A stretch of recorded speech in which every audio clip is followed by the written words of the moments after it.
Good evening and welcome. My name is Ben Geiger and I will be the moderator for tonight's West St. Paul Ward 2 Candidate Forum. This forum is sponsored by WOW, Women of West St. Paul, and ROC, Residents of Color Collective, and the West St. Paul Greenway Coalition. The purpose of these forums is to provide a platform for West St. Paul citizens to ask questions to candidates running for office in West St. Paul for the purpose of having an informed electorate.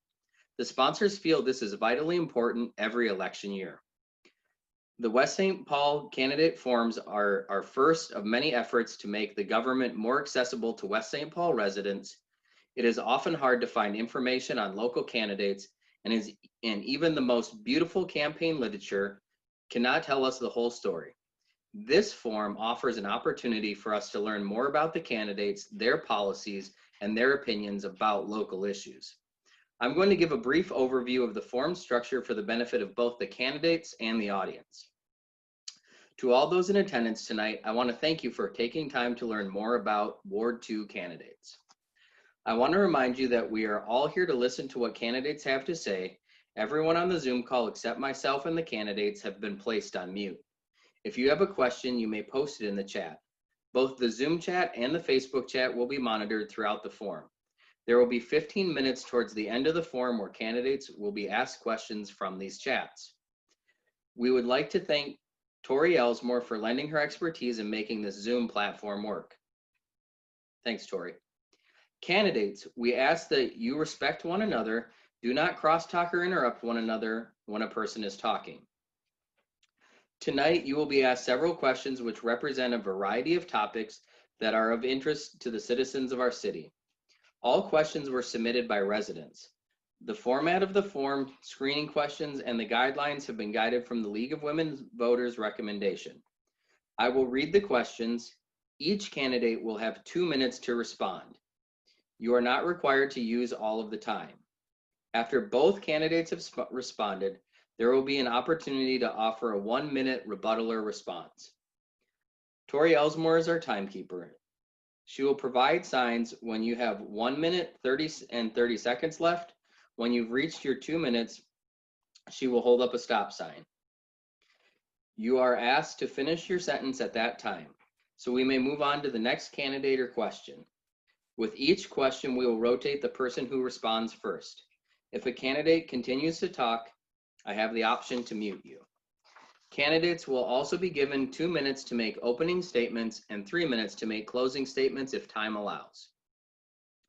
The candidates for the Ward 2 race in alphabetical order are Anthony Fernandez and Robyn Gulley.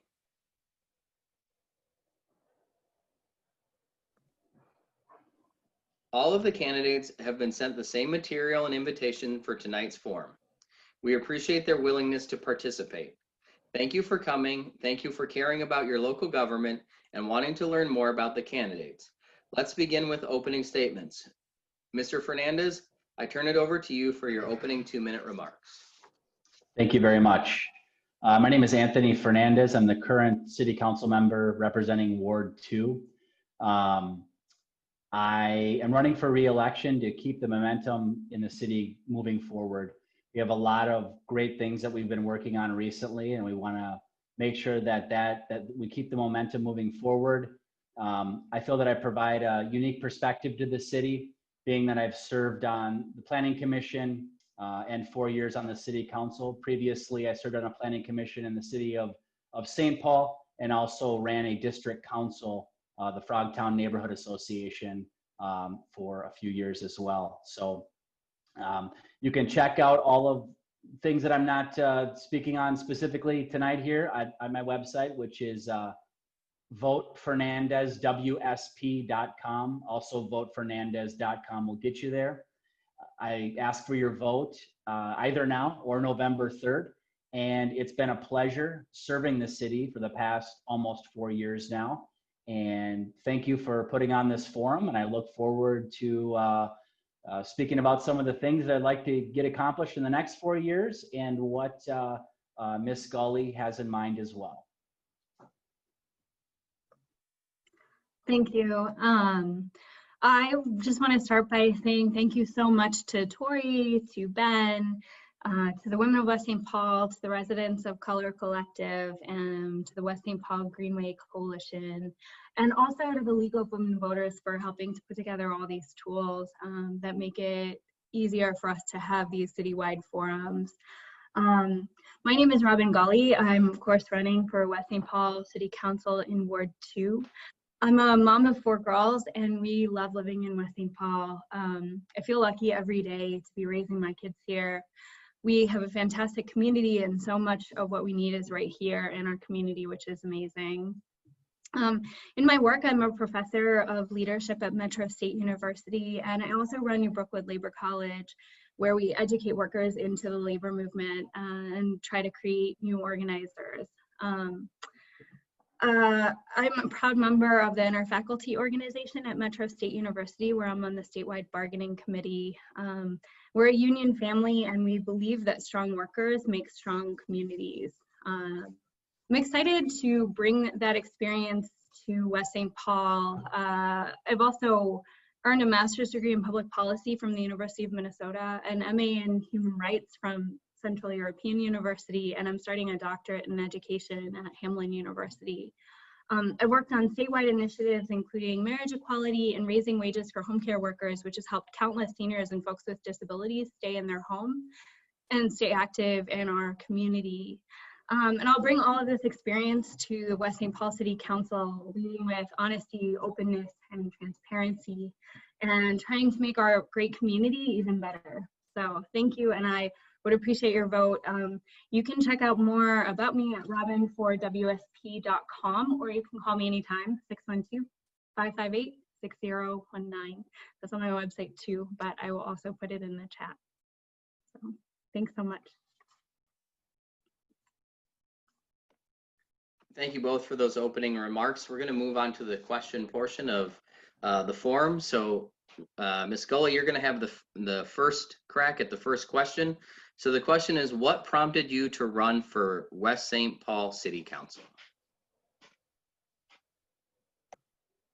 So I have been an organizer for a long time, and like I said, I teach leadership at Metro State University. I decided to run for city council actually because of the Dominium Development Project.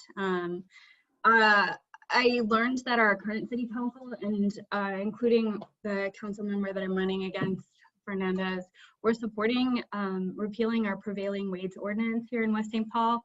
Now, I will say that Councilmember Fernandez voted in favor of protecting our prevailing wage ordinance, but I was not at all confident that he would continue to do that. And like I said, I believe that strong workers make strong communities. And in this moment, in particular with the COVID pandemic, the last thing we need is to roll back worker protections. Over time, though, I realized that I could do a lot of good for our community. I have a long history of community organizing and engagement, and I wanted to bring that to the city of West St. Paul and work to engage all kinds of different stakeholders in important issues. So that's what made me decide to run for city council. Mr. Fernandez, same question for you. What prompted you to run for West St. Paul City Council? You know, initially when I started to run was because I felt that there was so much opportunity that the city needed to embrace and it needed to move forward.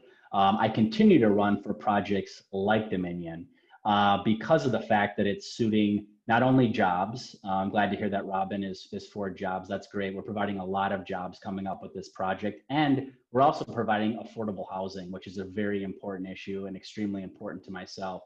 So I continue to champion projects like that, and I will champion those projects all day long. And I will continue to create more of those projects. We as a city will continue to create more of those projects. So that's what keeps me going. There's also a connectivity issue within this city that we need to address.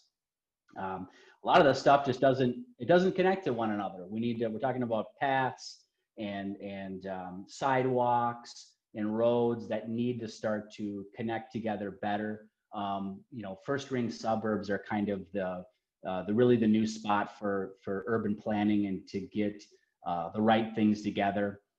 We're going to see a pretty large population boom coming over the next couple of years with some of these projects that I've been a part of, and we need to make some of the other areas around them work. So that's why.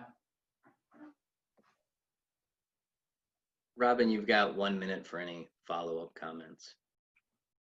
No, I just want to say that I think, I think it's good that we both have positions that we believe in, and, we just fundamentally disagree on how this is going to affect our community.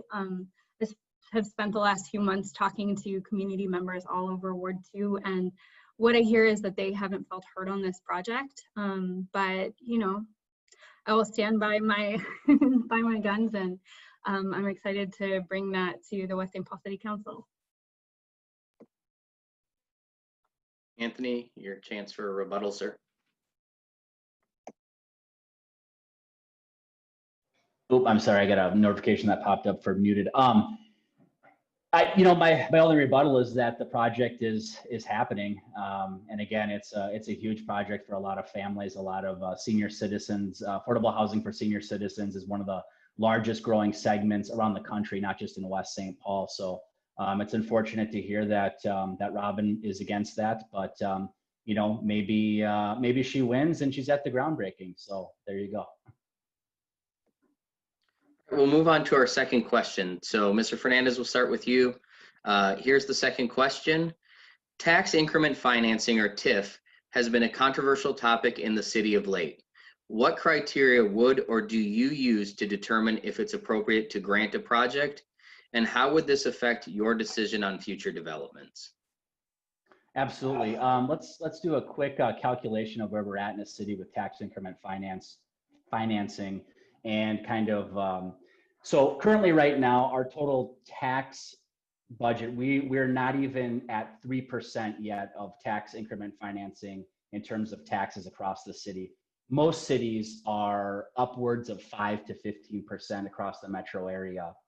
So we still have room for expansion in that role. What I use as criteria is what I've used for the past 4 years, and these are all professional companies. These are all companies that have use the strongest quality building materials, labor practices. They've done some really good work, not only in Minnesota, but across the nation. And that's. Thank you. Ms. Gulley, the same question. I'll read it again. There's a lot there. Tax increment financing, or TIF, has been a controversial topic in the city of late. What criteria would or do you use to determine if it is appropriate to grant to a project, and how would this affect your decision on future developments?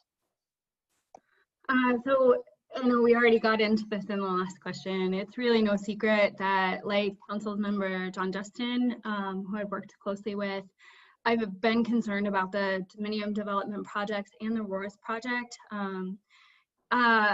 I've been concerned about the sizes and the lengths of the TIF, but I also want to say that I've been really concerned about particularly Dominium's human rights and labor record, which, contrary to what Councilmember Fernandez is saying, they have a strong record of not being great on labor issues. But I've been concerned about the size and the length of the TIF, which is a sort of jargony way of saying that the developers will pay the same taxes on the sites for years after the sites have actually been developed, that the sites are paying right now. I live a block from Signal Hills, so I want something there as much as anybody. But I find myself coming back to the questions of who benefits and who decides. And what I've heard from our community and being out and talking to neighbors is that they're concerned that this isn't actually going to benefit the community, and that they didn't feel heard on the issues that were really important around this project. And what I heard from our friends in the building trades, who actually had a vested interest in seeing this project go through, was that we were overpaying as a city and we were being taken advantage of. So the resources that we're giving to Dominium and to Roars and to other development companies are resources that we need in our community to build our roads, our bike trails, our sidewalks, and to build a much needed community center, which I've heard from a lot of community members is really a lifeline here in West St. Paul. We need a more holistic approach to these decisions. one that will ensure that when we're making the decisions that impact our whole community, that our community members are engaged. And that when we ask the question of who benefits and who decides, the answer is always us and our community. Thank you. Mr. Fernandez, you've got an opportunity for a response.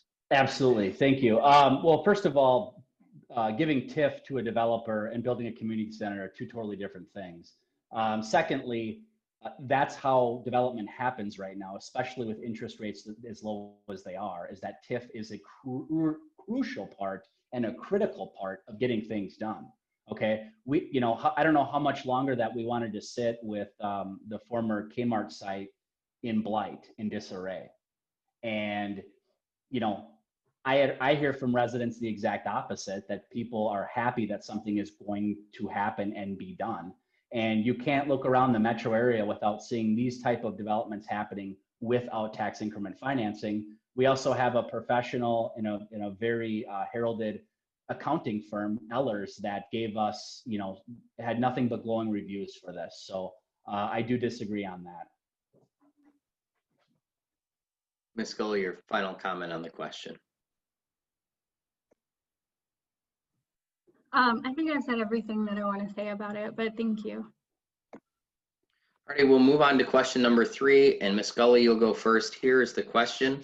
What specifically have you done or will you commit to doing, if elected personally, to reach out and build relationships involving renters, Black, Indigenous, people of color, the LGBTQ community, and other marginalized groups in your ward and or West St. Paul overall? How will you go about it?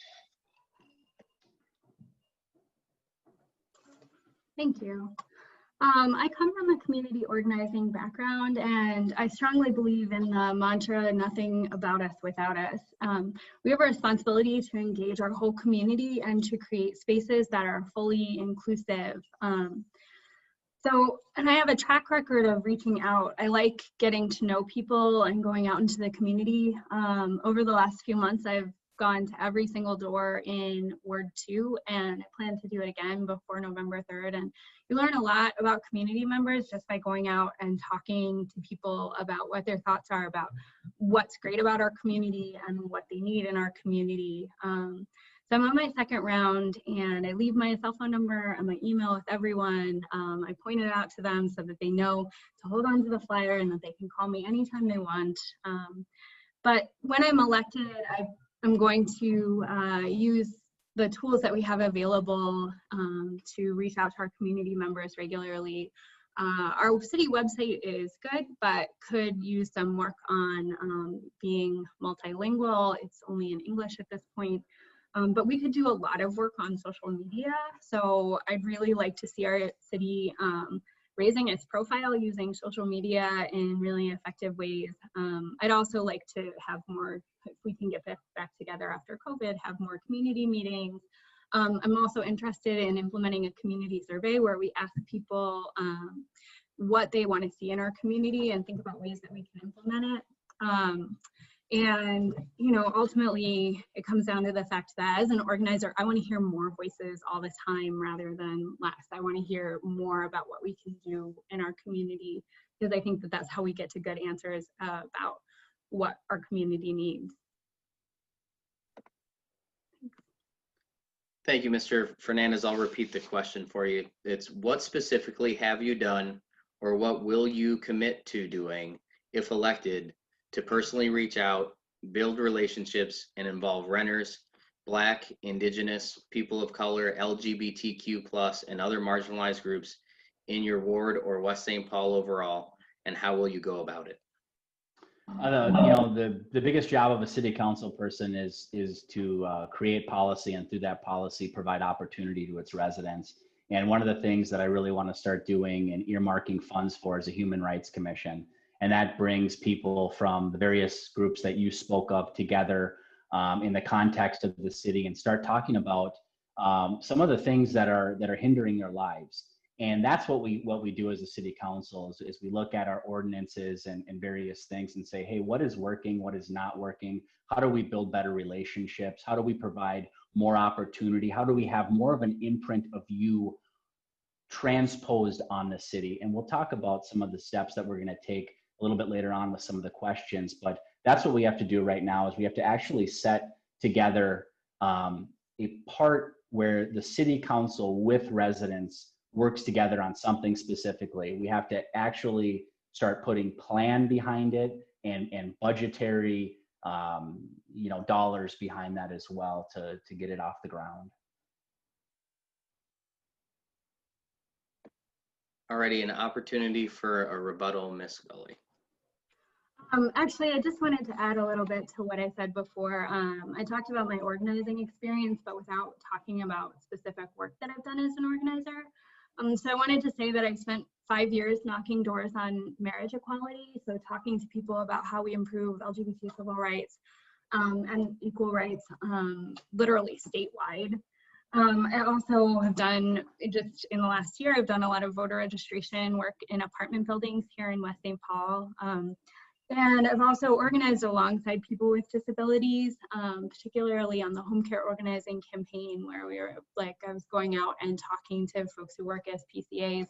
I also got to know a lot of folks with disabilities and got to work alongside them to improve wages for PCAs so that they would have the support that they needed to be active in their communities.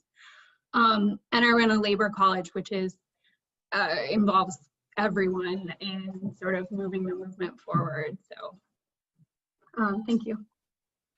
All right, Mr. Fernandez, 1 minute, sir.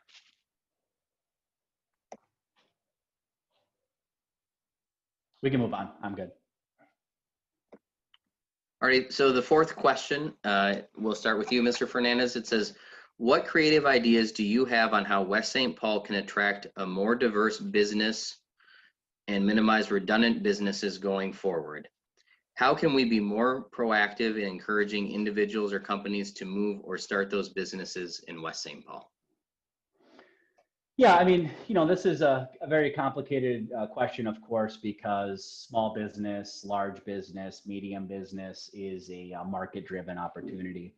What we can do currently, which we're not doing the best job of, is working with our current business owners and providing what I propose doing is a quarterly local issues meeting. And that has people from the business community, just residents as well. And then we throw other people in there from the SBA, from some of the different, minority-owned business, LGBTQAI, representatives from some of their business chapters. We bring them to the table, and this might, spur something on. This might encourage others in our community to take that first step and become a small business owner. I myself am a small business owner. I stepped out on my own in 2012, and it's a very risky yet rewarding thing that I did. And I did that with some guidance from some of the people that I knew that were doing it as well. So that's how you encourage things, is getting people together that want to see other entrepreneurs succeed. And we have such a so much diversity along Robert Street and throughout the city of business owners. Well, we need to bring them together because other business owners like myself, and we want to see others succeed. It's a very important element. So that would be one of the key things. Of course, we can't force people to open businesses in West St. Paul, of course, but we can sure provide them a lot of opportunities and tools. And we as a city can provide that tool chest and say, hey, look, if I did it, you can do it as well.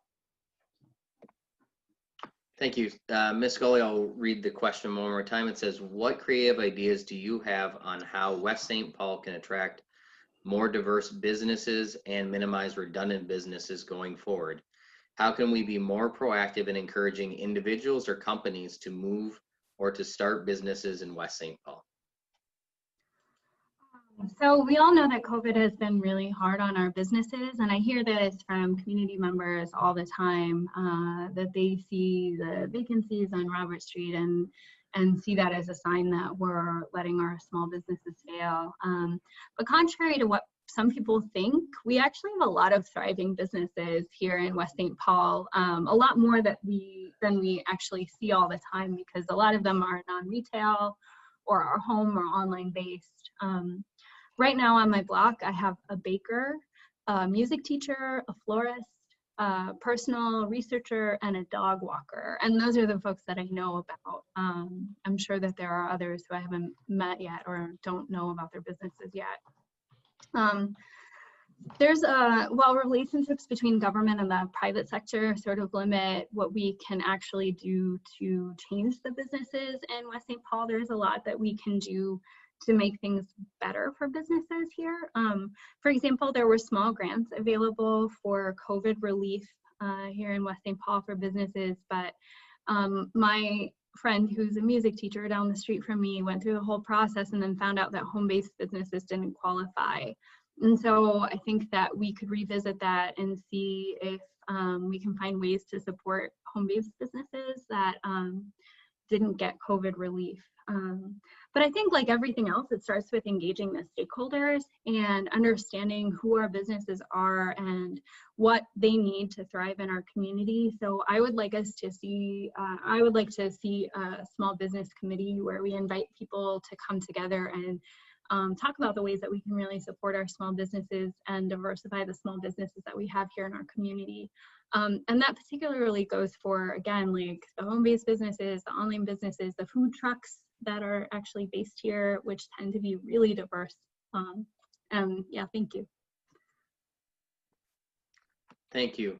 Mr. Fernandez, any other comments on this question? Oh, I just wanted to add that that's exactly what a quarterly local issues meeting would do, is to bring those people together, but also bring them into the space of people that do run a larger business, because collectively, that's how people progress and move forward. So thank you. Thank you. Any final thoughts, Ms. Gulley? Just that I'm glad that we agree on that to some degree. And, you know, I think that my background as a community organizer will come in really useful in that way. Thank you. So we'll move on to question number 5, and Ms. Gulley, you'll speak first. So there is a movement in a lot of cities to restructure their police budgets, such as redirecting some resources to community support rather than punitive enforcement. Do you think the city should change the way it approaches and funds law enforcement, and why? So I want to start by giving our West St. Paul police officers a lot of credit for their work. It's hard, it's stressful, and it's sometimes dangerous, and they don't know when it's going to be dangerous. I've seen our West St. Paul police officers handle really difficult situations with a lot of care and professionalism. And I've seen situations that could have gone very badly go a lot better than I expected them to go. And I think that that is because of our West St. Paul police officers. I also appreciate that I've seen them be proactive in building relationships with our community. For example, when we can have 19 night, the West St. Paul police officers will go to every single registered block party. I think we had 3 different police cruisers at our 19 night last time, and they were all really excited to share their work with our kids. Our kids were super excited to explore the police cruiser, try out the walkie-talkies, turn on the lights, of course. Relationships like this make an enormous difference. That being said, I also need to say that I've heard from some community members, particularly community members of color, that they don't feel the same level of safety and security that my family feels. And I know from personal experience that when you have people who are experiencing mental health crises, that the police can often not be trained and equipped to really make the situation better. Although I, again, have seen our police officers in West St. Paul do a good job with those situations. I'm committed to working with our community to learn what we can do better and to learning from other cities what we can do better with our police department, and also with bringing city resources into you know, having other kinds of support for our community members. But I also think that we need to work on this on a statewide level, and we need to get support from the state to think about outside of the box about how we create community policing and community safety that's effective and safe for everyone. Thank you. So Mr. Fernandez, I'll read the question one more time. It says, there is a movement in a lot of cities to restructure their police budgets, such as redirecting some resources to community support rather than punitive enforcement. Do you think the city should change the way it approaches funding law enforcement, and why? No, I do not. Currently, we are cutting edge. The police department is cutting edge in some of the things that they're using. We've been written up in national papers about some of the things that we're doing when we're dealing with mental health crisis. We have social workers that go out to some of the calls already. You know, these are some of the things that we're seeing national people talk about, reallocating money from the police department. They're doing what we're starting to do. We're going to get better at that. I'm not saying that we're perfect, because we certainly are not. But we're going to get a lot better at that. But we're already right now, we are the most overworked police department in Dakota County. Our officers go on more calls than any other police force in all of Dakota County. We deal with a set of issues that some of the other cities that share a county, share a dispatch, do not deal with. I believe that we have a police chief, we have sergeants, we have different people that are buying into a system. They're doing a great job of getting out in the community. Nobody's perfect. We are not perfect, but we are open to change. We're open to listening, and I'm very proud of our police department. You want to talk about surveying the community? For the past 4 years, the #1 response from community members was how satisfied they are with their police department. I will, when Ms. Gulley has a chance for rebuttal, I would like to know an exact answer from her. I did not get an answer. I heard some things, but does she want to change the city's budget to accommodate some of the things that you spoke of? My answer is no. I do not want to switch the way that our police's budget is right now. Thank you. Thank you. Ms. Gulley, you've got a minute to respond. Sure. I do not plan on changing the city's budget to change the police department, no. But I'm not on the council, so it hasn't come up in front of me either. So, but no, I don't expect to change the police's budget. I do think that we need more resources for mental health, and like I said, we had a hostage situation on our block last year, and the police managed to de-escalate it and take the person into custody safely. And that, to me, deserves a huge amount of credit. But I still have personally had experiences with friends with mental health crises that our police haven't dealt with that well. And, you know, I think it's really important that again, like, our police chief has changed in the last couple of years, but I think that there's always room for improvement. And anytime it's, that we always need to think about how we do things better. Thank you. Mr. Fernandez, any final comments? Yeah, I mean, I think that is something, having social workers, psychologists on hand is something, but again, that is something that long-term, it does need a budgetary change. Just, for those playing at home. Thank you. Thank you. So we'll move on to question number 6, and Mr. Fernandez, you'll answer first. It's very likely that there will be a decrease in state local government aid, or LGA. How would you deal with a revenue shortfall? Would you increase taxes, or would you cut programs? Oh, I mean, that's the art of a lot of this stuff. When there's nothing specific in front of me, that's why I believe and I champion so much the development aspect of it, because even when you're doing a tax increment finance deal, when you put a large development in a specific area, that is spurring other developments around there, and you can see it all throughout the city. So I would need something specific, with the decrease in LGA and stuff. Is there going to have to be probably a tweaking and a tuning to the levy? Absolutely. But it's really tough to say without something specifically in front of me. I don't want to run away from this question at all. But that is, we're going to have to make some tough decisions. And that's why it's important to have continuity on the council and people that aren't afraid to make those tough decisions. Thank you. Ms. Gulley, I'll read the question again. It says, it's very likely that there will be a decrease in state and local aid, or LGA. How would you deal with a revenue shortfall? Would you increase taxes or would you cut programs?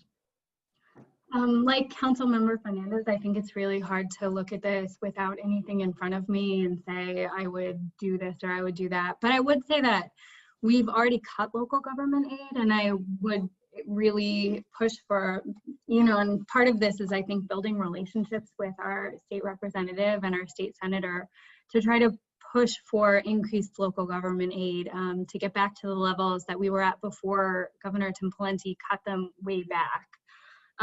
So I would build relationships on the state level and push to increase local government aid instead of seeing it cut.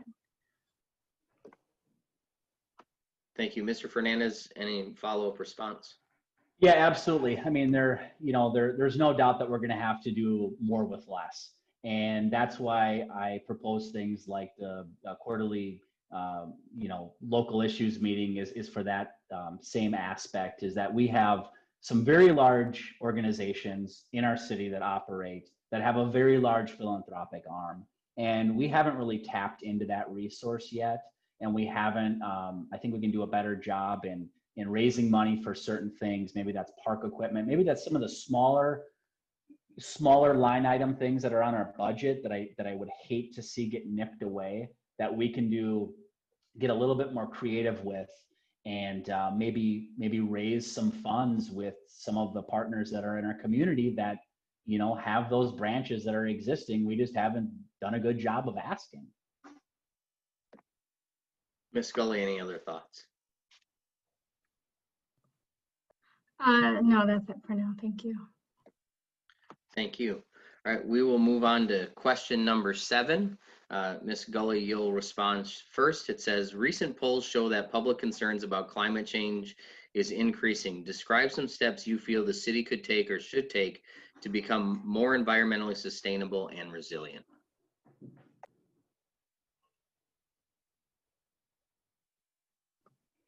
So I actually saw our council push hard to get Dominion Development to use the TIF funding to do things that would have been environmentally friendly and to make the buildings really environmentally friendly. Unfortunately, they did it at the very, very, very last second when there was pretty much no chance that any of that was going to happen. But I'd really like to see us push for when we're going to give government aid to, if we're going to give government aid to massive development companies to come to our community, then I think we really need to think about using that as an opportunity to get very environmentally friendly buildings and construction.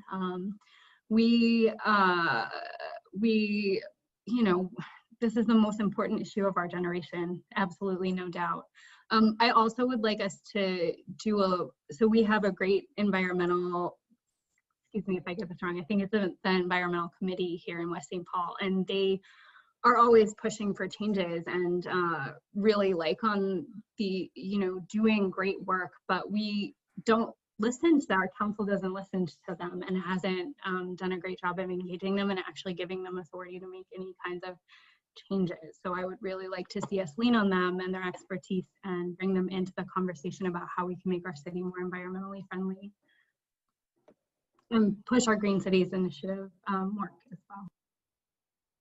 Thank you. So Mr. Fernandez, again, the question is, recent polls show that public concern about climate change is increasing.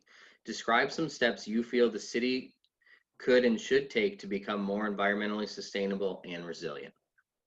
The number one for me is just the walkability and the bikeability. What we've seen after the pandemic was, more and more people on the streets. After this all gets lifted, I hope, I have a feeling that more and more people are going to probably be working from home. And so we need to have that, we need to provide that connectivity. We have public transportation. We have a large bus route that runs through. It's unfortunate that I see bus stops where people can't even walk on a sidewalk to safely get there, especially in the winter. If you've got a bus running down Smith Avenue and you don't even have a sidewalk or a path to get there, something's broken with that. We did put solar panels on our city hall to address Ms. Gulley's concern with developers, using a little bit more stringent standards. I mean, unfortunately, right now it's just financially not feasible. You know, I could sit here and say that, you know, I'm going to demand every developer to do that, but I just don't know if that's financially accurate at this moment. I honestly don't. So, you know, hopefully we get there at some point, but what we can do as a city council right now is work on the walkability, bikeability, connectivity throughout the city. I am curious though to ask Ms. Gulley what specific examples she has of where the council didn't listen to the environmental committee. Because in my 4 years, I don't remember that. So, thank you. Oh, Ms. Gulley, your response. Sure, of course. I appreciate the question. I've heard from members of the environmental committee that they don't feel like they've been listened to. I can't provide specific examples because I'm not on the environmental committee, but that's what I've heard, that they've proposed things and that they haven't gone anywhere and they haven't felt like their work has been taken seriously. I would just say to the financial viability question, if not now, when? I mean, we're literally out of time to deal with climate change. So excuses about finances, like, we've got to figure it out somehow. Thank you. All right, we will move on to question number 8. And the question is, West St. Paul has an active community of volunteers. What will you do as a city council member to connect them with opportunities to improve the city? I'm sorry, is that to me? Oh, yes, sir, that's to you, sorry. Okay. Oh, yeah.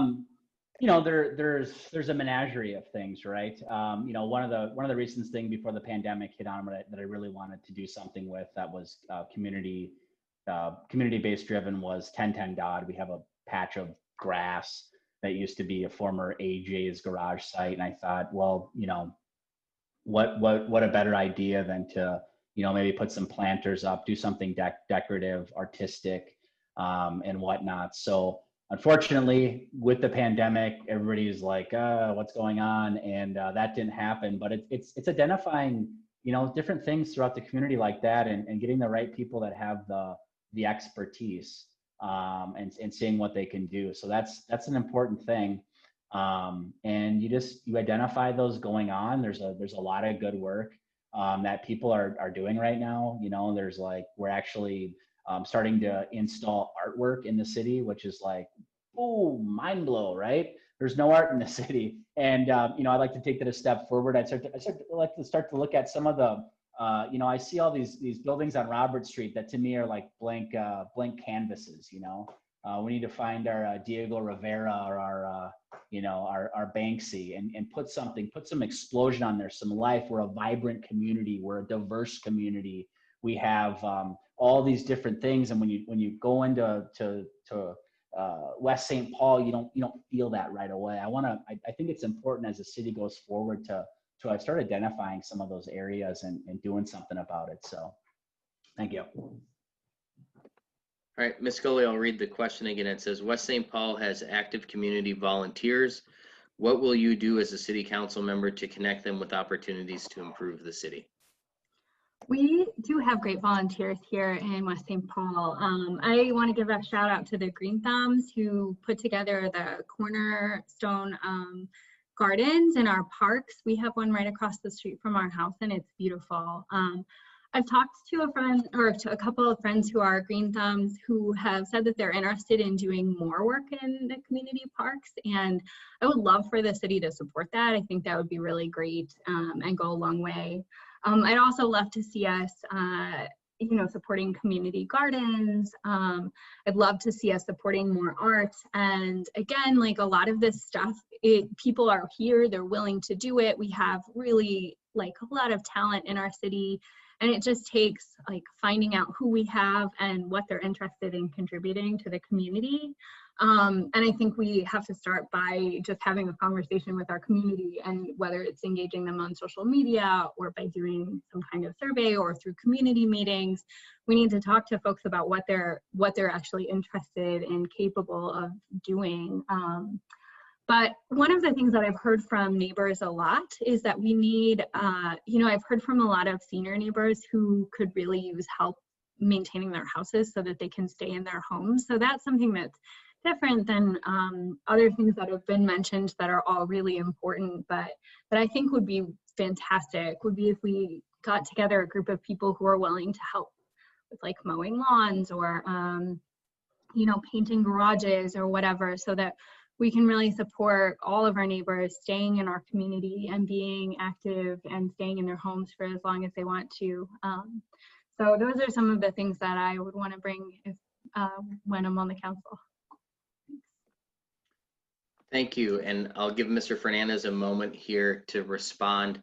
Before I do, I just want to remind both of you that the information you received, just you guys aren't supposed to ask each other questions directly, so I just wanted to remind you of that as we continue. Sorry. No problem, appreciate it, but go ahead with your response, sir. Thank you.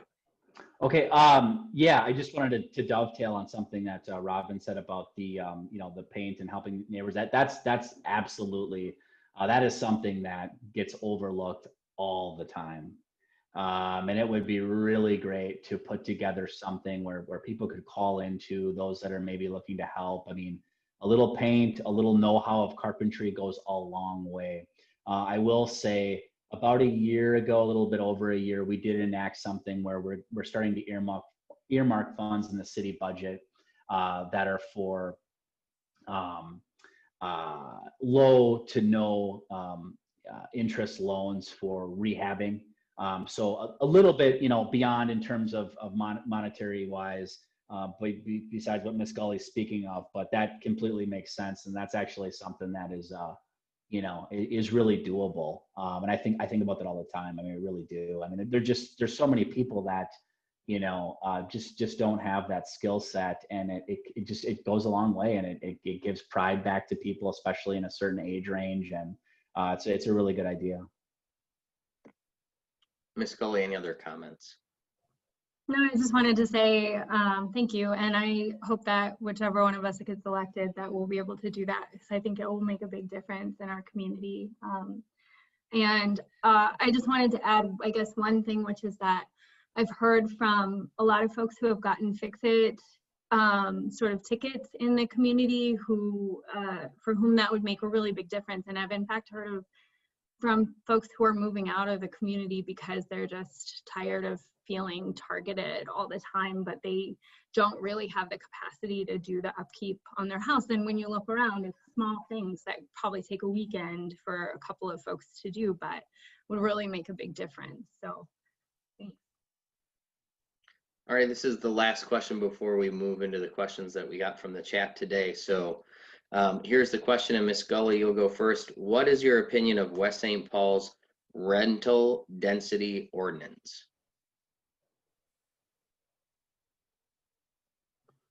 So I've been out, so I was a renter for a really long time, and I'm really empathetic to renters. And I also have been a homeowner in West St. Paul here for some years.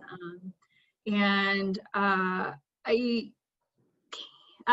just want to say that, like, I think that what we need to think about when it comes to renters is how we protect people and how we make sure that they're safe and secure in their homes. I've been out going to a lot of apartment buildings and engaging with residents, and we have a lot of apartment buildings in Ward 2, a lot more than I think people realize, because they tend to be sort of clustered together, but a lot of them are in very poor condition, and I know that our city code and our city inspectors do a lot of really good work, but I think that we need to do more to make sure that we're engaging with renters and hearing from them. For example, when licensing is coming up again, you know, can we find out more about what the renters need in their building, and if their buildings are being taken care of in the way that they need to be.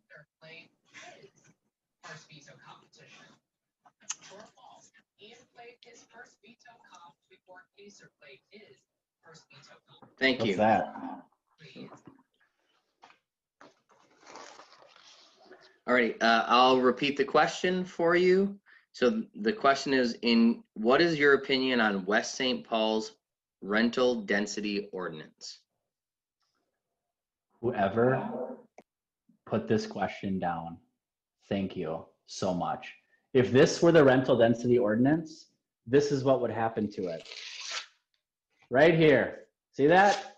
Ba-boom, ba-boom. Woo! It is the worst, absolute worst ordinance that is on the books right now in West St. Paul. It is draconian by its nature. It was started during the foreclosure crisis because people were scared that renters were going to creep into the single family neighborhoods, right? Well, guess what? You know, you have more control as a city with a rental when you give them a rental license than you do a homeowner. So people need to realize that first. We had a situation over on 210 Logan where the city bought the property in Ward 2. It was a blight to the city. It was a safety risk. The city stepped in, literally bought the property, got them out of there. You know, we wouldn't be able to do that unless we bought it because it was an owner-occupied property. So to think and to create this consternation between homeowners and renters is ridiculous. Some could say that there's other parts of it that are, you know, that are really, you know, racially motivated. There's all sorts of things. It needs to get redone, but also what we need to do with affordable housing and things like that is we need to look at our accessory dwellings in our properties. We need to start getting creative. We need to start looking at building. I'm from the West Coast. I'm from California, and you know, you have like the kind of in-law suites that are built in backyards and things. We need to start looking at that. That's what we're doing. That's what's happening all around the country. I'm a real estate broker. It's what I do for a trade. People are looking at this all around the country. How can we create our properties to be more familial based? We can get more out of them. So the rental density ordinance is going to go bye-bye, hopefully very soon. Ms. Gulley, any more thoughts from you? No, I just want to say that I agree with the alternative dwelling unit conversation and that's a really important conversation to be having. And yeah, thank you. Mr. Fernandez? I mean, can I top that? I mean, you know, no, I don't think so. All righty, we will move on then to some of the questions from out of the chat. So the first question from out of the chat, it'll go to you, Mr. Fernandez. It says, list 3 items of concern specific to Ward 2 and what you will do about them specifically. All right. Walkability, bikeability. You know, we were just dealing with something on Moreland, a whole reconstruct, everything like that. You know, unfortunately, staff didn't have, you know, bicycle lanes or anything. We're not going to have parking on one side of the street. We got to add like a bike lane in there, I believe. You know, that's a big thing. One of my big pet peeves too is over on the street that I use every day, which is Emerson. You know, we've got a city-owned hockey arena over there that people can't even walk to if they wanted to. It's a very busy and dangerous road. That's one of them. The pool, we need to do something about the pool. That's number 2. So we're on 2 right now. The 2 is the pool. You know, we need to, I think that we probably need to take that pool over. We need to do something about it. I don't want to lose that pool. That pool is a great amenity. My daughter learned how to swim in that pool. Many kids use that in the summer programs when they can. You know, and then just overall, number 3 would be, you know, we're seeing a lot of damage and destruction in the parks. I don't like to see that. I don't know the specific answer behind that yet though, but we need to do that. So walkability, the pool, and overall the parks, we need to you know, just discourage some of the vandalism that we're seeing that is just it eats away at budgets and it creates people to possibly feel unsafe and other things. So that's it. There's more, of course, but you asked for 3. So thank you. Ms. Gulley, same question for you. What are 3 items that you're concerned about and what would you specifically do to address them? So my answer is going to sound kind of similar, but I think I have sort of slightly different reasons. Walkability and bikeability is super important. I live in the same neighborhood where Heritage Middle School is, and I see kids walk, I mean, not during the pandemic, obviously, but I see kids walking to school all the time through the street. So making sure that our sidewalks are complete and safe and that people can use them, making sure that they're accessible for folks who use mobility devices is incredibly important. And I've also heard from community members who walk on major streets that don't have enough street lights, and so they don't feel comfortable going out and walking their dog down Annapolis, which is you know, in the part that's 40 acres that's completely ours, because they don't have good street lights. So doing that, finishing the River to River Greenway, but making we need bike paths and bike trails on our streets, especially our major streets where folks are biking all the time. It's really unsafe to bike down Charlton or Wentworth when we don't have bike paths. Affordable housing, making sure that it's not only affordable, but also that it's safe and secure and that the landlords are taking care of the properties. We have lots of good properties here in West St. Paul Ward 2, but we also have a lot that are in really poor shape and where the buildings are not secure, where they smell because they don't seem like the carpet's been changed in 30 years, where it doesn't look like there's been paint in decades.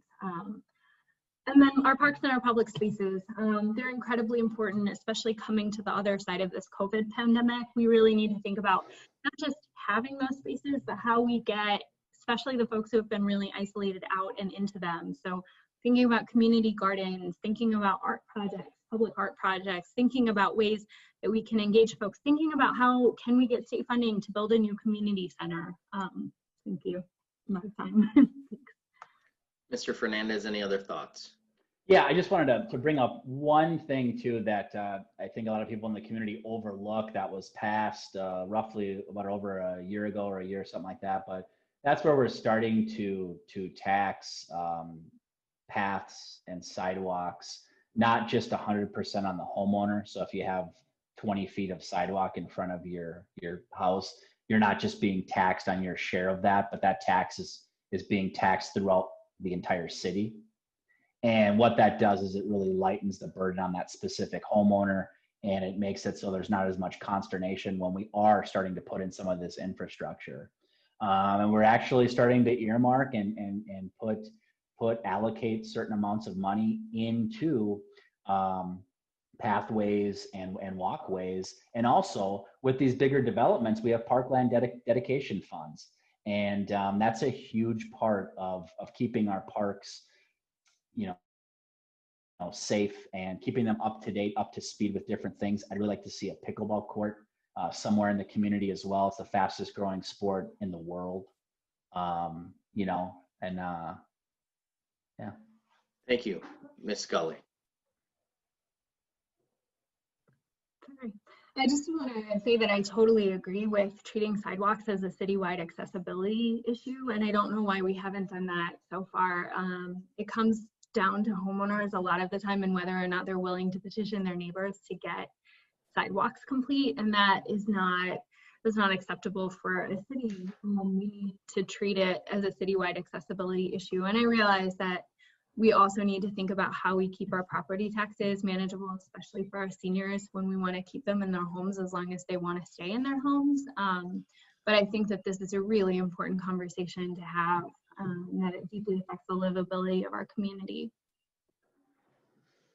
Thank you. So we'll move on to the next question, which is when West St. Paul was trying to get funding for Robert Street, a few council members went to the Capitol several times. Others did not do anything.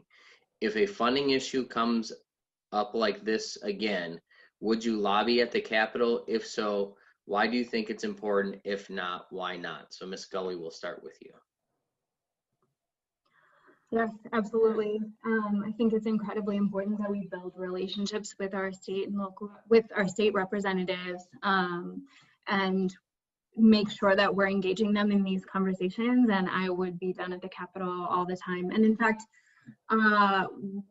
last year and the year before, when Representative Rick Hansen was trying to get funding to pay for some of that Robert Street debt, I actually was at the Capitol for several hearings and did testify on behalf of the city of West St. Paul for that exact reason. I think it's really important.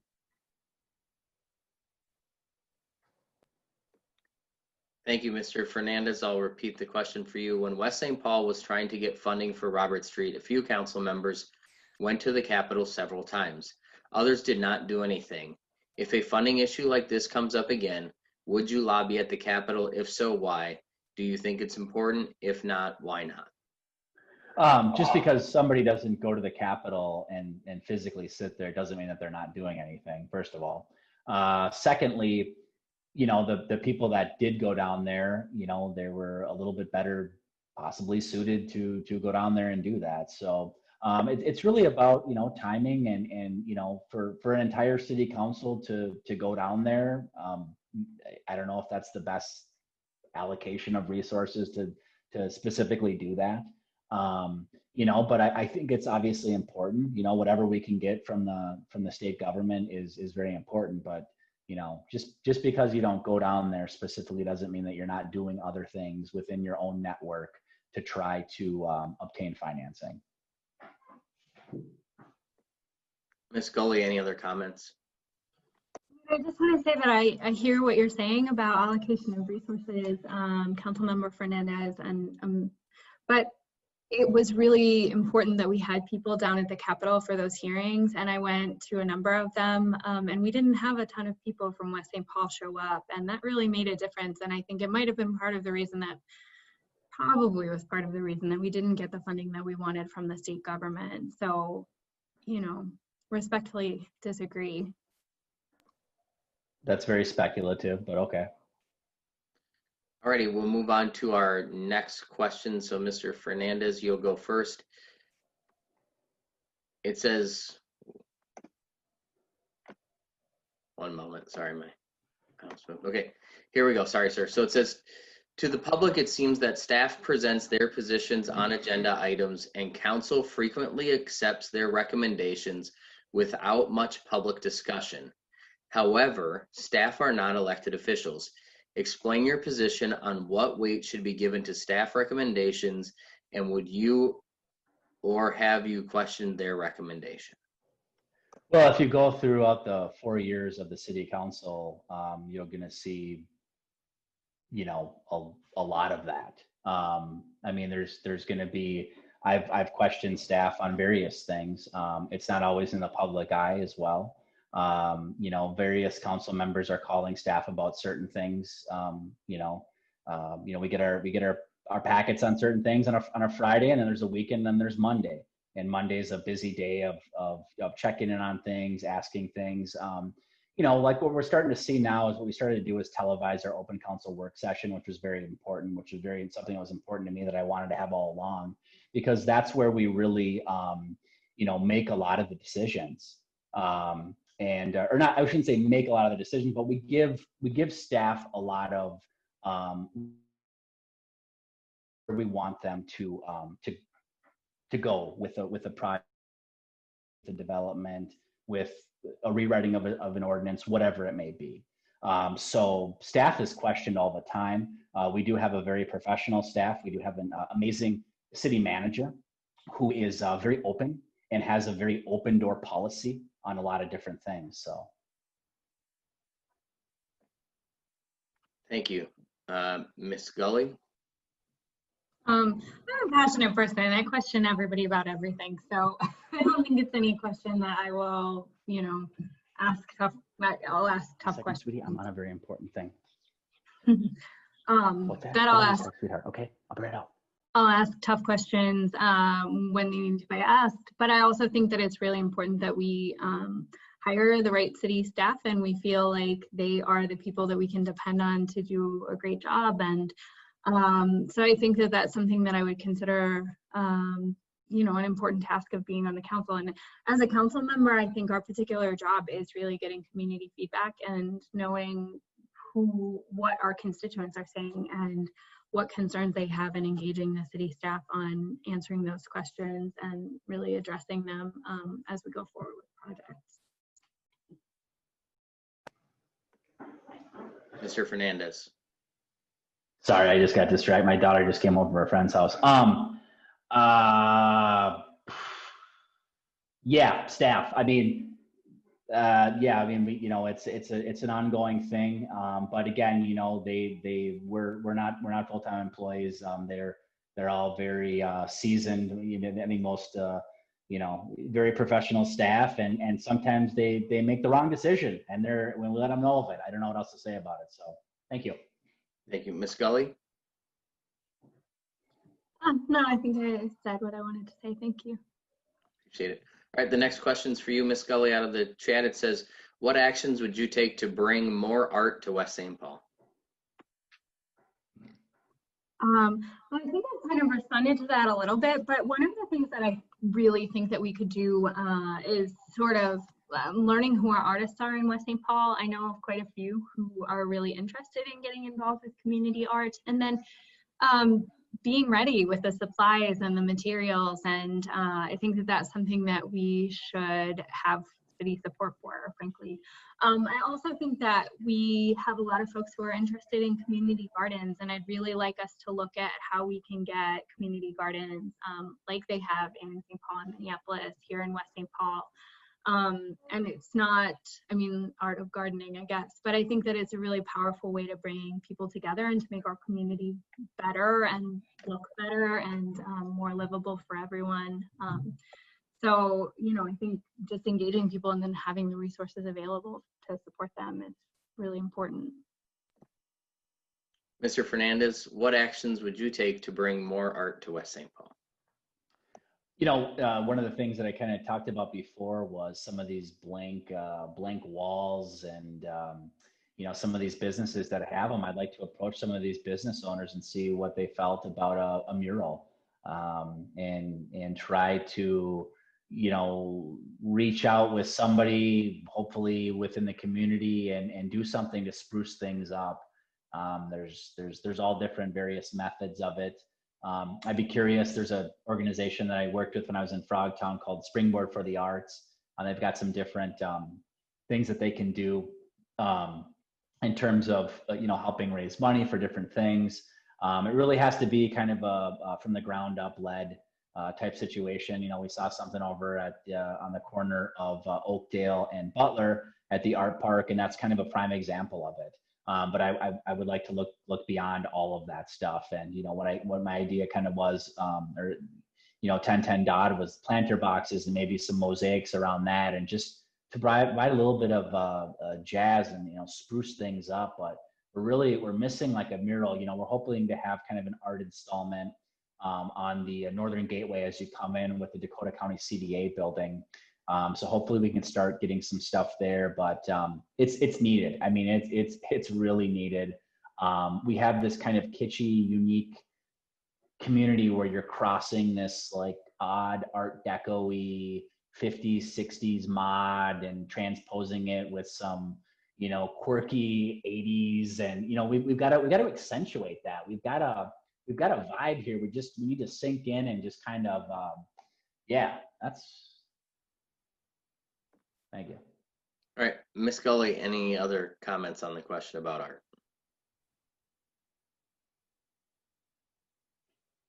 You're muted. Oh, sorry. I love the idea of having more murals here in West St. Paul, and I actually have a good friend who's an associate director at Springboard for the Arts. But I think that engaging art organizations is a really good idea, and I'd love to see an art organization here in West St. Paul too. So, Mr. Fernandez, any other thoughts? No, thank you.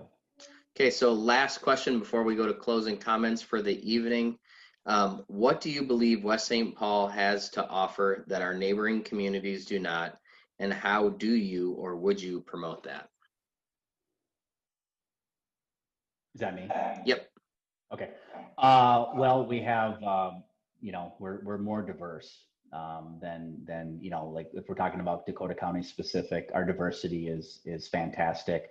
And as I talked about before, a Human Rights Commission is a way that we start to work at on a system-wide approach within the city, how we channel the right resources into the right spot so we can accentuate upon that. We also have affordability, and that's why we're seeing that there's the houses that are being put on the market currently are being swallowed up pretty quickly because, organically the affordability is in West St. Paul. How we keep this sustainable is we need to add the infrastructure in there. We need to add the sidewalks and the paths. One of the cities that I compare us a lot to, and if you watch some of the council meetings, is the city of Richfield. The city of Richfield has done a fantastic job of connecting their city, and but still providing affordable options, still building affordable housing units, and making it all work. Our diversity is something that people shouldn't shy away from, but embrace. And I want to continue to do that. And I look forward to hopefully having the opportunity to do so. Thank you. Thank you again. Ms. Gulley, the question is, what do you believe West St. Paul has to offer that our neighboring communities do not? And how do you or would you promote that?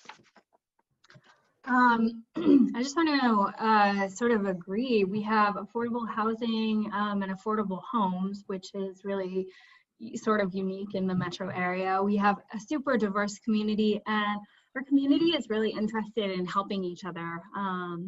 When I have an issue with my car, I get stuck in the snow, I always have neighbors who run outside to help and make sure that I get on my way. My neighbor Dan every Christmas makes sure that if anyone needs help hauling away their Christmas tree with his truck, he is always there to help them get it. But how to promote it, I kind of like that we're a bit of a hidden secret here in the metro area. In all seriousness though, we could just do a lot of work with our social media. So, for example, in Minneapolis, they have a hashtag Brag Minneapolis. I think we could do a lot with like hashtag Brag West St. Paul, although certainly I think we could be more creative and do something unique. But I think we could also highlight the way that our neighbors are helping each other and really promoting great community.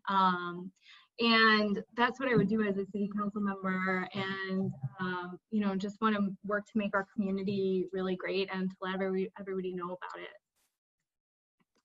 Those are my children upstairs pounding like elephants on the floor. Thank you. So we've just got a few minutes left, so I want to give you both an opportunity to make your closing remarks.